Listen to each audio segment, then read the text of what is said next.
Magandang araw mga kaibigan. Bigyan natin ngayon ng opinion reaction itong article sa One News PH or Philippine Star.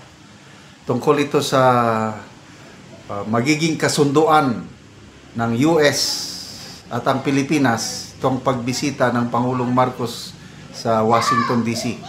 Itong araw na ito is formal na magkita, mag-meeting si President Trump at President Marcos Jr.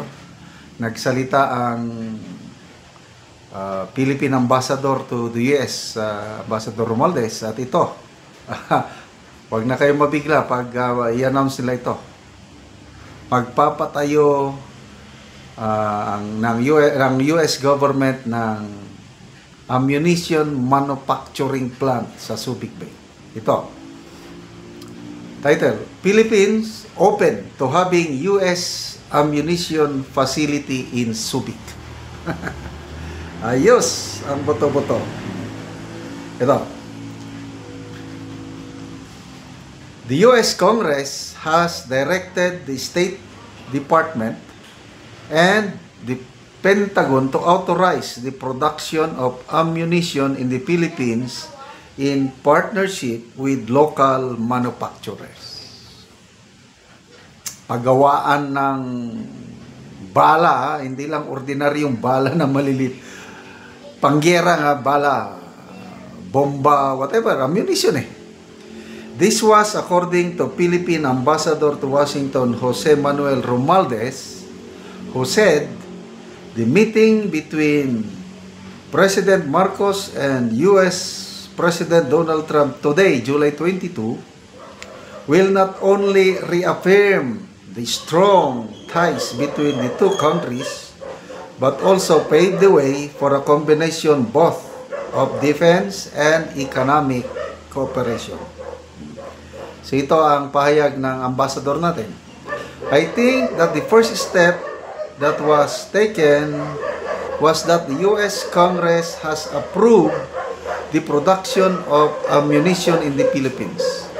Obviously, we're open to that one because it's a good way of being able to have combination of both defense and economic cooperation between the Philippines and the United States. Oh.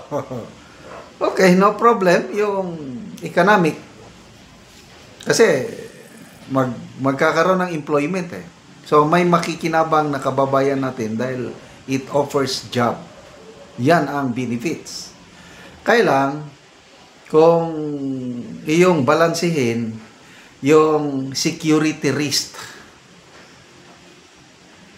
hindi ba magiging target tayo ng kalaban ng Amerika? Kung nandito na sa Pilipinas, sa Subic, ang pagawaan ng ammunition ng US. Oh. Yun ang tanong na dapat sagutin. Hindi yung puros na lang economic. Yes, tama yan, economic. The US Congress said the State Department and the Defense Department should study the feasibility of establishing a joint ammunition and manufacturing storage facility at the former US Naval Base in Subic, citing the lack of forward-stage ammunition manufacturing facility in the Indo-Pacific. Yan ang sabi ng ano. So, ito, opinion ko lang ito ha. I hope I am wrong. Noong 1992,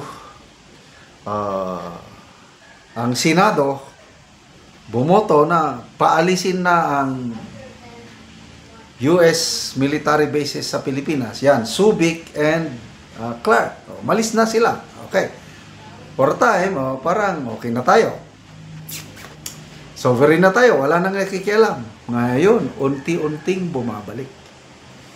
Nagsimula sa, Visiting Forces Agreement. Mamaya, dinagdagan ng EDCA. Ito na pagawaan ng ammunition sa Pilipinas. Bumabalik na ang presensya ng US. Kasi inamin nila wala silang forward facility. In case na magkagera sa Indo-Pacific region, hirap na hirap sila na ang balang kailangan nila sa gera manggagaling pa sa US. Layo nga naman. Ina-anticipate nila siguro na sa nalalapit na panahon, aatakihin ng China ang Taiwan. So ang US, determinado na tutulungan niya ang Taiwan. So okay lang sana yan kung hindi naman tayo ang gigiray ng China, Taiwan man. So pasapawihan lang natin sila. Kailang pag nagkagera sila, damay tayo kasi nga ang Pilipinas, ito na ang kanilang forward operating base. Dahil may EDCA sites sila, mayroon pang pagawaan, may manufacturing plant sila ng bala. Anong mangyari? Gera. Kung ikaw ang kalaban ng US, China, anong gagawin mo doon sa manufacturing plant? Di ba unang target mo yun? Para hindi masupplyan ng bala ang US. Ganun lang yung kasimple. So, ulitin ko, economic benefits, no problem, makakatulong. It can provide jobs. Kumusta yung seguridad ng mga Pinoy? Okay? Ano yung posibilidad na magiging Ukraine 2.0 tayo? Nagtatanong lang naman. Diba, ang foreign policy na nakalagay sa constitution natin is friends, friends to all, enemy to no one. Nakakaingit ang ating mga ASEAN neighbors. Kasi kahit may sigalot sila sa South China Sea, kaya nilang nakikipag-alyansa sa China, nakikipag-trading sa China, at the same time, nakikipag-alyansa din sa US. Walang gulo, walang tensyon. Sa atin, iba. May tensyon, may danger na nakikita. But sana naman, mapalayo tayo sa ang kawawa ang ating next generation. Di baling ako, 65 na ako ngayon, ilang taon na lang ang aabutin ko sa mundong ito. Wala na. Goodbye Earth na.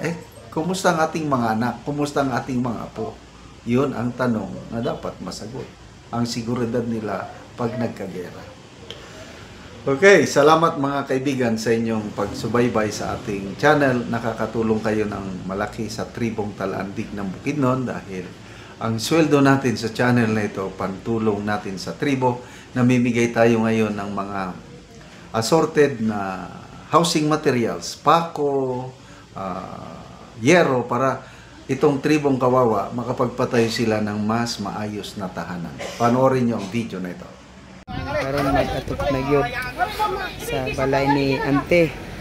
So lipay kayo ang nagtabang sa iyaha na makabalay na si Ante. Okay, balo si Ante, gitabangan ra siya.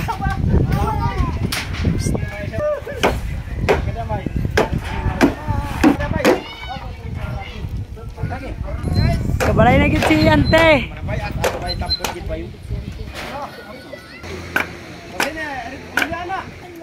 Sandayungan nyo dak dia. Kali mo mani.